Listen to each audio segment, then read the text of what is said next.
E o Repórter Brasil debate agora os direitos dos índios. Eu converso com Rudi Maia, consultor jurídico da Frente Parlamentar da Agropecuária, e também com Joênia Wapichana, líder indigenista, que até participou da nossa série especial, numa reportagem exibida na segunda-feira e que agora está conosco aqui no estúdio. Só para corrigir, é indígena o termo. Indígena. Indigenista é para quem trabalha com indígena e não são indígenas. Líder indígena. Sim.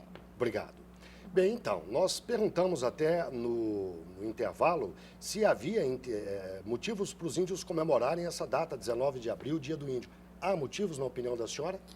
Olha, tem duas questões. Primeiro, é de se reconhecer que nós estamos em 2013 e a diversidade cultural no Brasil é presente. Essa questão que vem muito dos povos indígenas de resistir, digamos, e persistir na sobrevivência cultural.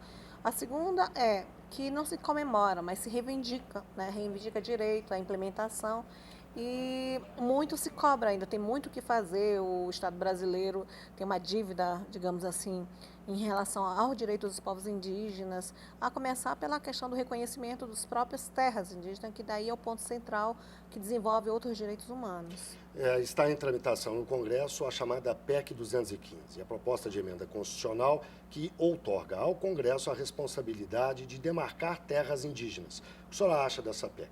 Olha, para começo, ela não deveria nem ter iniciado, porque a nossa própria Constituição, ela já fala bem claro da questão de reconhecer a separação de poderes, né? Isso é uma prerrogativa, reconhecimento ao processo de identificação, de demarcação, questão constitucional que é questão exclusiva do Poder Executivo. No caso, se houvesse qualquer insatisfação pelo Poder Legislativo em relação ao Poder, poderia estar iniciando uma PEC, esse é o ponto central. Segundo, que se tratando de uma matéria inconstitucional, né, ela estaria num conflito de poderes, né? E aí, os direitos indígenas também, pelo outro lado, que são considerados fundamentais, são considerados cláusulas pétreas, né? No sentido de resguardar a própria vida do indígena, né? Reconhecimento de terras indígenas, em relação ao artigo 231, é um exemplo dessas cláusulas. Eu tenho certeza uma das maiores preocupações de indígenas Brasil afora é com relação à exploração, à atividade econômica em reservas em terras indígenas. Madeireiras, empresas mineradoras, fazendeiros, constantemente entram em conflito com os índios. Qual é a posição dos senhores que trabalham, que têm atividade econômica em terras indígenas ou em fronteiras próximas a terras indígenas, sobre essa PEC, por exemplo? Guilherme, a nossa preocupação paira no tocante ao processo de demarcação de terra indígena. É um processo que nós consideramos extremamente arbitrário, sumário, ele não garante o contraditório, a ampla defesa. A FUNAI inicia-se um estudo, demora anos fazendo esse estudo, publica no Diário Oficial e abre apenas 90 dias para o produtor rural se contestar, a União, estados e municípios contestarem o processo administrativo. Logo depois vai para o ministro da Justiça e delimita e demarca a área. Então o processo corre sumariamente à revelia do produtor rural. Além do que, a FUNAI, além de fazer o laudo antropológico, ela analisa as contestações e impugnações e julga o processo. Isso a gente totalmente vai de encontro ao próprio Estado Democrático de Direito, esse processo administrativo de demarcação. Como é que deveria ser, na opinião do senhor? Devia ir realmente para o Congresso? Essa atribuição seria dele? O ato de demarcar, colocar as poligonais, seria um ato do Poder Executivo. Mas o ato de homologá-las, conforme a própria Constituição, se a gente analisar, ela garante. O ato de homologá-las é do Congresso Nacional. Por quê? Terra indígena é o bem público da União. Quem compete legislar sobre bem público? Congresso Nacional, artigo 48 da Constituição. É apenas uma interpretação sistemática da Constituição. Além do que, o artigo 231, na hora que prevê, compete à União demarcá-las, a União a gente não fala em poder executivo. A União a gente fala poder legislativo, executivo e judiciário. Diferentemente do que ocorre no artigo 225, que prevê questão do meio ambiente, que prevê única e exclusivamente competência do Poder Executivo. Então, a gente está fazendo uma interpretação sistemática da Constituição. Eu não concordo com isso, né? Porque, como o próprio colega já falou, né? Ele fala desse processo de não conceder a terceiros interessados o direito de contestar o direito contraditório.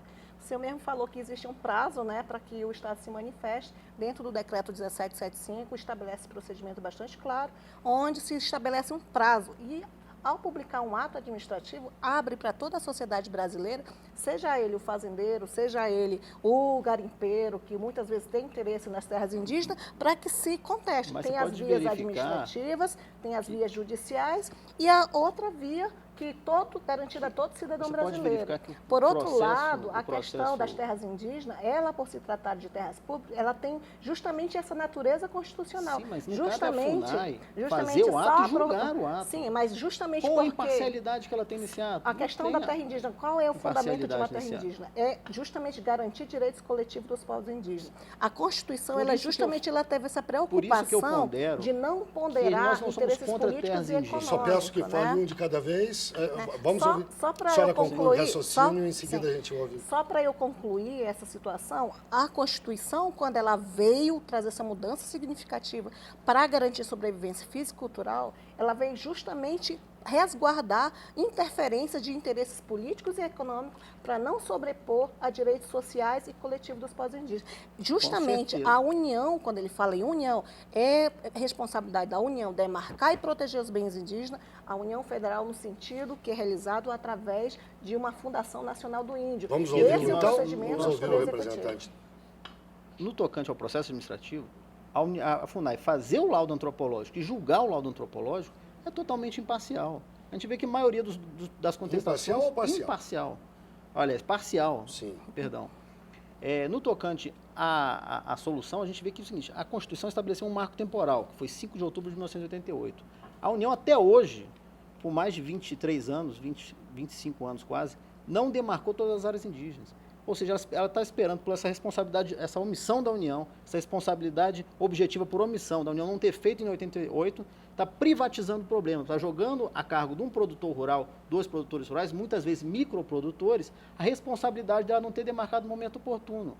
Então, a solução que a gente visualiza isso é o seguinte, se a terra realmente for reconhecida como terra tradicionalmente ocupada por índios, que a União indenize a terra nua e as benfeitorias, garanta ao produtor rural a saída da sua propriedade mediante prévia e injusta indenização, o que não ocorre hoje atualmente. A União tira o produtor rural da área, bota ele na periferia das cidades e não indeniza.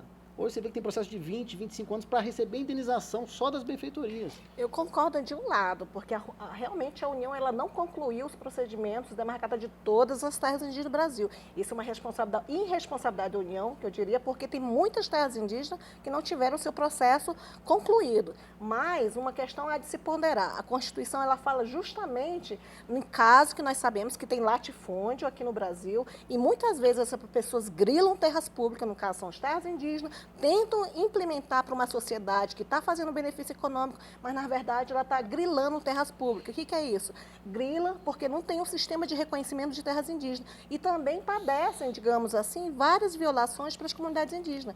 Eu acho assim, nesse sentido, que não existe um reconhecimento da titulação da terra, tem que ser ponderada pela Constituição. Por que a pessoa que está sendo prejudicada em termos, né, no caso, você fala que não houve indenização, porque a Constituição, ao reconhecer a demarcação de terras indígenas como público, ela indeniza a boa-fé. A questão é da boa-fé. Eu gostaria de ouvir o Rude Maia por 30 segundos. Nós chegamos ao final do nosso debate, em seguida a gente prossegue. A nossa preocupação, como eu falei no início do debate aqui, é no processo da FUNAI. Nós precisamos acabar com essa subjetividade, esse poder que hoje em dia um antropólogo tem perante todo o Estado brasileiro. Então, nós precisamos ser objetivos, garantir os direitos tanto dos índios quanto dos produtores rurais. É isso que a gente pretende. Muito obrigado aos dois pela participação. Esse debate, vocês tenham certeza, vai ser retomado aqui no Repórter Brasil. Muito obrigado, Muito obrigado uma boa a você. noite.